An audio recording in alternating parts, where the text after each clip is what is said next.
High guys, welcome to Crick Chat with Venkatesh. తెలుగులో కొన్ని మంచి మంచి సామెతలు ఉన్నాయి. ఎంత చెట్టుకు అంత గాలి, పిండి కొద్ది రొట్టె అలాంటివి. మీ దగ్గర ఇంతే పిండి ఉంది, దాంతో మీరు పెద్ద పెద్ద రొట్టెలు చేసుకోలేరు కదా. So Lucknow super giants, LSG వాళ్ళ పరిస్థితి అది. ఆఫ్ ఆల్ 10 ఐపీఎల్ టీమ్స్ మొన్న మినీ ఆక్షన్లో వీళ్ళ దగ్గర అందరికంటే తక్కువ అమౌంట్ ఉంది. ది జస్ట్ హ్యాడ్ 13.15 crores, అంటే 13 కోట్లే ఉంది వాళ్ళ దగ్గర. 13 కోట్లు ఎంత పెద్ద షాపింగ్ చేస్తారు? చాలా తక్కువ. చాలా బడ్జెట్ షాపింగ్ చేసుకోవాలి, చాలా చాలా ఆర్డినరీ షాపింగ్ చేసుకోవాలి. చేసింది అదే. ప్రాబ్లీ విత్ దర్ లిమిటేషన్స్ ఉన్నంతలో వాళ్ళు పర్వాలేదు అనిపించారు. మరి ఏం చేస్తారు, అందుకంటే వాళ్ళు ఎక్కువ అగ్రెసివ్గా వెళ్ళే అవకాశం లేదు. దాని ప్రకారం what they have done is done was ఓకేగా చెప్పుకోవాలి. ఎందుకంటే వాళ్ళ టీం ఆల్రెడీ బాగుంది. ఈ ఆక్షన్లో వాళ్ళు పర్చేజ్ చేసిన ప్లేయర్స్, తీసుకున్న ప్లేయర్స్ టీంలో చేరినా చేరకపోయినా కూడా వాళ్ళ ఫైనల్ 11 ఆల్రెడీ సెటిల్డ్గా ఉంది. ఫైనల్ 12 రాదర్ సెటిల్డ్గా ఉంది. వీళ్ళు బ్యాకప్స్గానే ఉంటారు, వచ్చే వాళ్ళందరూ బ్యాకప్స్గానే ఉంటారు. అంత మంచి composition. LSG is known for their wonderful composition కదా. టీంలో అన్ని రకాల బేసెస్ కవర్ అయి ఉంటాయి. లెఫ్ట్ ఆర్మ్ పేసర్స్ ఉంటారు, లెఫ్ట్ ఆర్మ్ స్పిన్నర్స్ ఉంటారు, leg spinners, off spinners, all rounders. వీళ్ళ దగ్గర బోల్డ్ మంది ఆల్రౌండర్స్ ఉంటారు. Left hand batsmen, everybody, whatever you want they are there. So అలాంటి టీం ఇది. అలాంటి టీం మరి 2 సార్లు కూడా వాళ్ళ 2 సీజన్లలో కూడా ఎలిమినేట్ అయిపోయారు. సో ప్లే ఆఫ్స్కి వెళ్తున్నారు, కన్సిస్టెంట్గా ఆడుతూ ప్లే ఆఫ్స్కి వెళ్తున్నారు. కానీ అది ఎలిమినేటర్, ఫస్ట్ నాకౌట్ మ్యాచ్ దాటుకోవట్లేదు. కానీ ఇప్పుడు కోచ్ మారాడు, జస్టిన్ ల్యాంగర్ వచ్చాడు. So Justin Langer is an ఆస్ట్రేలియన్స్కి నాకౌట్ మ్యాచ్లు ఎలా గెలవాలో ఆ ఫార్ములా వాళ్ళకి తెలిసినట్టు ఎవరికి తెలియదు. బహుశా ఆ గేమ్ చేంజర్ అవుతాడేమో, అతను చూద్దాం. ల్యాంగర్ ఆ చేంజర్ అవుతాడేమో చూద్దాం. వీళ్ళ దగ్గర నేను చెప్పినట్టుగా 13 కోట్లు ఉన్నాయి. 6 ప్లేయర్స్ని తీసుకోవాలి. 6లో 4 Indian, 2 foreign players. So they spent almost all the amount, ఒక 95 lakhs మాత్రం మిగిలింది. 6 ప్లేయర్స్ తీసుకున్నారు, 2 ఫారిన్ ప్లేయర్స్ని, 4 ఇండియన్ ప్లేయర్స్ని తీసుకున్నారు. దాంట్లో ఎవరు తీసుకున్నారు? ఒక బ్యాట్స్మెన్ తీసుకున్నారు, ఆస్టన్ టర్నర్. అలాగే ఆల్రౌండర్స్గా డేవిడ్ విల్లీ, అర్షిన్ కుల్కర్ని, అర్షద్ ఖాన్ తీసుకున్నారు, 3 ఆల్రౌండర్స్. అలాగే 2 బౌలర్స్ని తీసుకున్నారు, శివం మావి అండ్ సిద్ధార్థ్ మణిమారన్. సో ఒక స్పిన్నర్ని, ఒక పేసర్ని తీసుకున్నారు. సో వాళ్ళ లిమిటెడ్ షాపింగ్లో ఇది వాళ్ళు తీసుకున్నారు. దాంట్లో దే హావ్ స్పెంట్ మావి కోసం 6.4 crores, అందరికంటే ఎక్కువ అమౌంట్ పెట్టారు. సిద్ధార్థ్ కోసం 2.4 crores పెట్టారు. He has done well in PNPL. David Willey 2 crores, Ashton Turner 1 crore. వచ్చే వీళ్ళిద్దరు బేస్ ప్రైస్ అనుకుంటా. అర్షిన్ కుల్కర్ని యంగ్స్టర్ కోసం 20 lakhs, అర్షద్ ఖాన్ కోసం 20 lakhs. Shivam Mavi is a good selection, no doubt. కానీ శివం మావి కంటే కూడా వాళ్ళు given the choice Harshal Patel కోసం వెళ్ళి ఉండొచ్చు. హర్షల్ పటేల్ కోసం వెళ్ళారు కూడా. ఎక్కడ వెళ్ళారు వాళ్ళు? లేట్గా బిడ్డింగ్ స్టార్ట్ చేశారు. అంటే హర్షల్ పటేల్ వాళ్ళు టార్గెట్గా పెట్టుకున్నారు. వాళ్ళ లక్నో పిచ్కి హర్షల్ పటేల్ బౌలింగ్ పర్ఫెక్ట్గా సూట్ అవుతుంది. స్లోయర్ పిచ్ కదా అది. అక్కడ హర్షల్ పటేల్ కట్టర్స్ బాగా వర్కౌట్ అవుతాయి. So they targeted Harshal Patel, but they could not get him. వాళ్ళకి తెలుసు హర్షల్ పటేల్ పెద్ద అమౌంట్కి వెళ్తాడని తెలుసు. సో హర్షల్ పటేల్ కోసం ట్రై చేశారు. 11.5 crores దాకా వెళ్ళారు. వాళ్ళ దగ్గర ఉన్న 13 కోట్లలో అంత రిస్క్ చేశారు. 11.5 crores దాకా వెళ్ళారు. అంత మించి అయిపోయారు. పంజాబ్ కింగ్స్ అతను తగ్గించుకుంది, ఇంకొక 20 crores ఎక్స్ట్రా, 20 lakhs ఎక్కువ పెట్టి. సో వాళ్ళు మ్యాక్సిమం ట్రై చేశారు హర్షల్ పటేల్ కోసం, but they could not get him. So next best ఎవరు Indian పేసర్స్లో Shivam Mavi is best. కానీ శివం మావితో ఒకటే ప్రాబ్లం ఏంటంటే అతను కొంతకాలంగా ఇంజర్డ్ లిస్ట్లో ఉన్నాడు.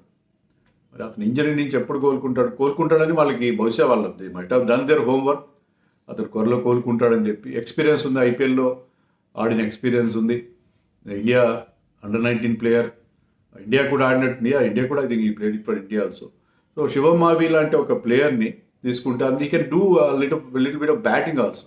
శివం మావి లాంటి ఒక ఎక్స్పీరియన్స్ ప్లేయర్ని తీసుకోవడం అంటే అమాంగ్ ఇండియన్ పేసర్స్, ఎక్స్పీరియన్స్ ఉన్న పేసర్, యంగ్స్టర్స్ ఉన్నారు, ఇతనే బెటర్ అని చెప్పి తీసుకున్నారు. సో వాళ్ళకున్న లిమిటేషన్స్లో ఇంకా తప్పదు. వాళ్ళకి they needed A 1 India backup pacer. ఎందుకంటే వాళ్ళు ఆవేష్ ఖాన్ని రిలీజ్ చేశారు. ఆవేష్ ఖాన్కి అంత ఎగ్జాక్ట్ రీప్లేస్మెంట్ కాదు శివం మావి. Avesh Khan is much bigger bowler, better bowler. But still ఆ గ్యాప్ని కొంతవరకు వాళ్ళు కవర్ చేస్తున్నారని చెప్పాలి. అలాగే వాళ్ళు అంతకుముందు ట్రేడింగ్లో దేవదత్ పడిక్కల్ని కూడా తీసుకున్నారు కదా, దేవదత్ పడిక్కల్ తీసుకున్నారు ఆవేష్ ఖాన్ ఇచ్చి. సో శివం విని ఆవేష్ ఖాన్ ప్లేస్లో they had to pick one Indian pacer. అంతకుమించి వాళ్ళకి ఆల్టర్నేటివ్ కూడా లేదు. అలాగే సిద్ధార్థ్ మణిమారన్ టీఎన్పీలో లెఫ్ట్ ఆర్మ్ స్పిన్నర్, అతను బ్యాకప్గానే ఉంటాడు. ఎందుకంటే ఆల్రెడీ వీళ్ళ 11లో they have players like Krunal Pandya, another left arm spinner, and Ravi Bishnoi ఉన్నారు. వాళ్ళు రెగ్యులర్గా 11లో ఫీచర్ అవుతారు. Krunal Pandya because of his all round ability. So అతను బ్యాకప్గా ఉంటాడు, అవసరమైతే ఒక ఎక్స్ట్రా స్పిన్నర్గా కూడా ఉంటాడు. But they have other spinners, అతను కృష్ణప్ప గౌతమ్, అమిత్ మిశ్రా కూడా వాళ్ళ టీంలో ఉన్నారు. సో అతను ఒక బ్యాకప్ స్పిన్నర్గా ఉంటాడు. ఆ లక్నో పిచ్ మీద స్పిన్నర్స్కి చాలా చాలా అవకాశం ఉంటుంది కాబట్టి they picked up one extra backup spinner in Manimaran Siddharth. That is also a good by.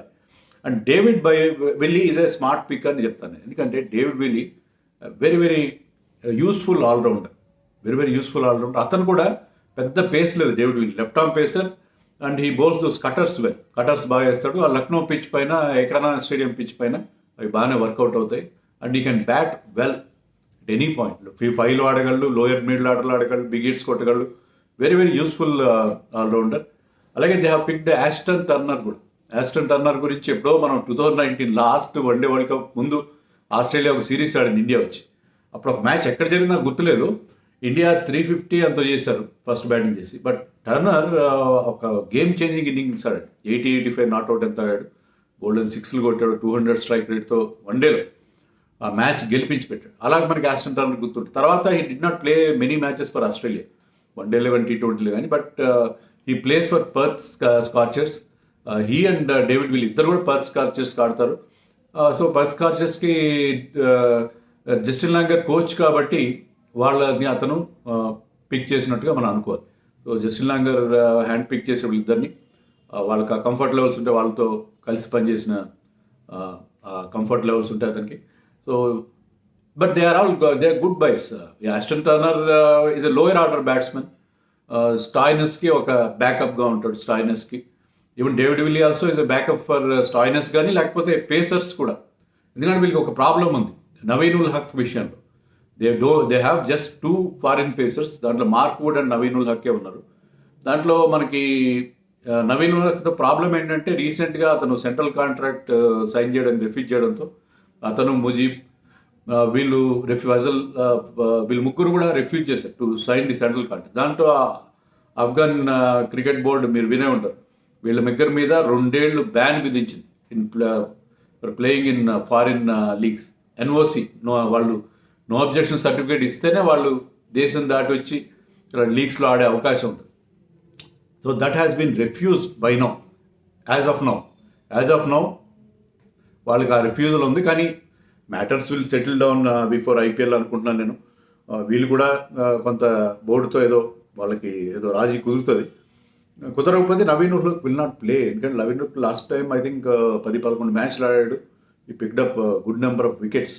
So అలాంటప్పుడు నవీన్ ఉల్ హక్ లేకపోతే వాళ్ళకి ఇబ్బంది. But David Willey can be there foreign fast bowler. మార్క్వుడ్తో ప్రాబ్లం ఏంటంటే అతను injury prone. Is a very good bowler, మంచి pace ఉన్న bowler, but injury prone కాబట్టి అతనికి డేవిడ్ విల్లీ బ్యాకప్గా ఉంటాడు. ఒకవేళ నవీన్ ఉల్ హక్ మిస్ అయితే they may have to pick up one more player in his place. అతను రిలీజ్ చేసి వేరే ప్లేయర్ తీసుకోవాల్సిన పరిస్థితి ఉంటుంది. తర్వాత వాళ్ళు ఇద్దరు ఇండియన్ యంగ్స్టర్స్ని పికప్ చేశారు. దాంట్లో కోర్స్ హర్షిన్ కుల్కర్ని ఇప్పుడు అండర్-19 వరల్డ్ కప్ ఆడబోతున్నాడు. Very exciting all rounder, seam bowling all rounder, basically big hitting batsmen. And he can also bowl pace bowling కూడా వేయగలడు. సో చాలా టీమ్స్ అతని మీద ఇంట్రెస్ట్ చూపించి, బట్ హర్షిన్ కుల్కర్ని బేస్ ప్రైస్లో తీసుకున్నారు. బట్ వీళ్ళ రాడార్లో ఉన్నాడు అతను కూడా చాలామంది టీం, ఎందుకంటే చాలా ఎక్సైటింగ్ ప్రాస్పెక్ట్, ఫ్యూచర్ కోసం తీసుకున్నట్టుగా చెప్పుకోవాలి. Arshad Khan previously played for Mumbai Indians. అతను కూడా ఒక all-rounder, left arm pacer, left hand batsmen. So అతను కూడా ఒక బ్యాకప్గా ఉంటాడని తీసుకున్నారు. ఇవన్నీ కూడా ఏంటంటే ఆ స్లాట్స్ ఫిలప్ చేయడం, బ్యాకప్ స్లాట్స్ ఫిలప్ చేయడం. Ashwin of course is a investment for the future. ఇది వాళ్ళ లిమిటెడ్ ఆక్షన్ పర్ఫార్మెన్స్. వాళ్ళకు ఉన్న దాంట్లో అంతకుమించి వాళ్ళు చేసేది ఏముండదు. ఇంకా వీళ్ళ లైక్లీ 12 చూడండి మీరు.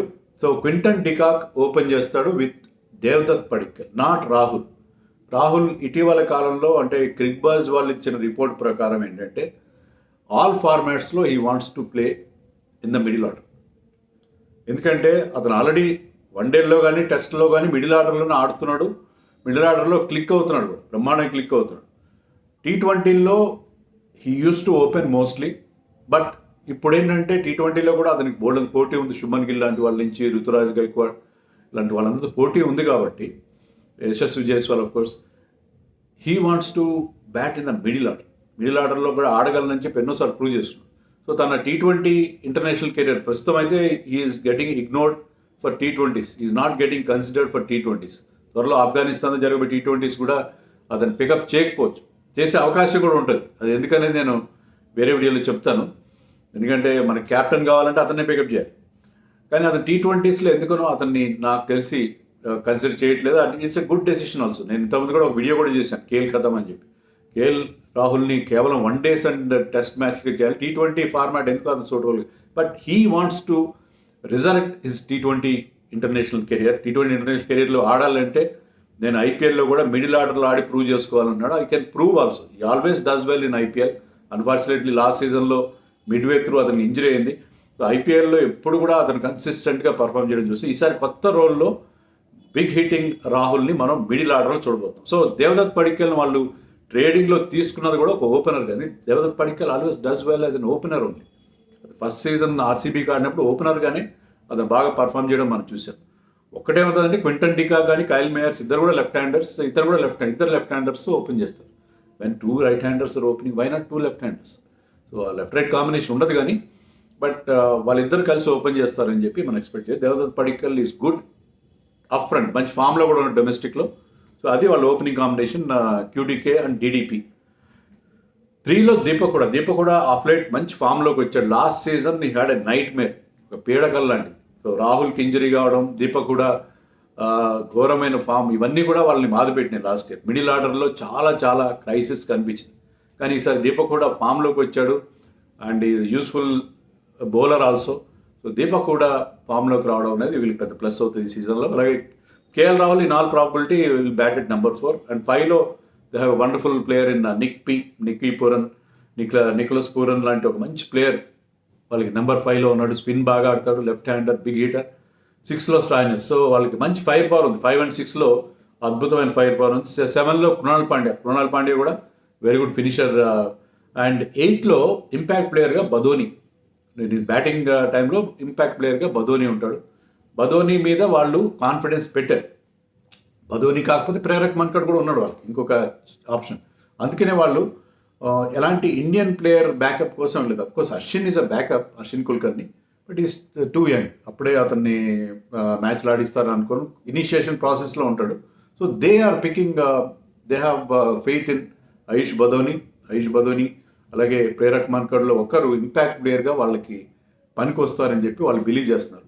సో అందుకని వాళ్ళు they have not gone for any Indian batsmen like శుభం దూబే, సమీర్ రిజ్వీ ఇలాంటి వాళ్ళ కోసం కంటే కూడా వాళ్ళు ఈ ప్లేయర్స్లో వాళ్ళు కాన్ఫిడెన్స్ ఇచ్చారు. అండ్ 9లో యష్ ఠాకూరే ఆడతాడు అనుకుంటున్నాను నేను. యష్ ఠాకూర్ లాస్ట్ సీజన్లో బిష్ణోయ్ తర్వాత అతనే ఎక్కువ వికెట్ తీశాడు. 9 మ్యాచ్లో ఉన్నాడు, 13 వికెట్లు తీశాడు. It was very good pace bowler. So Yash ఠాకూర్నే కంటిన్యూ చేస్తారు. శివం మావి, యష్ ఠాకూర్ ఇద్దరిలో ఒకరిని ఆడిస్తారు అనుకుంటున్నాను. వాళ్ళిద్దరిలో ఒకరు ఆడతారు. సో యష్ ఠాకూర్ అండ్ శివం మావిలో ఒకరు నెంబర్ 9లో ఆడతారు. నెంబర్ 10లో Bishnoi, their leg spinner. Number 11లో Mark Wood might bat ahead of Bishnoi, we don't know. And 12లో మోహసిన్ ఖాన్. సో ఇది వీళ్ళ 12. చాలా ఇంప్రెసివ్ 12. దాంట్లో లెఫ్ట్ ఆర్మ్ పేసర్స్ ఉన్నారు, మంచి పేస్ ఉన్న మార్క్వుడ్ ఉన్నాడు, మనకు ఇండియన్ పేసర్. ఇద్దరు very good spinners. And if you want off spin they have Deepak Hooda. And of course Stoinis also can bowl anyway. New బాల్తో బౌలింగ్ వేయగలడు, డెత్లో బౌలింగ్ వేయడు, ఎక్కడ వేయగలడు. కీపింగ్ కూడా వాళ్ళకి బౌల్డెన్ ఆప్షన్స్ ఉన్నాయి. Nicholas Pooran, de Kock, KL Rahul. So ఈ team all bases covered, all boxes ticked అనడానికి బెస్ట్ ఎగ్జాంపుల్గా చెప్పాలి. సో ఆక్షన్లో కూడా with in their limitations I think they have done a decent job. ఏమంటారు?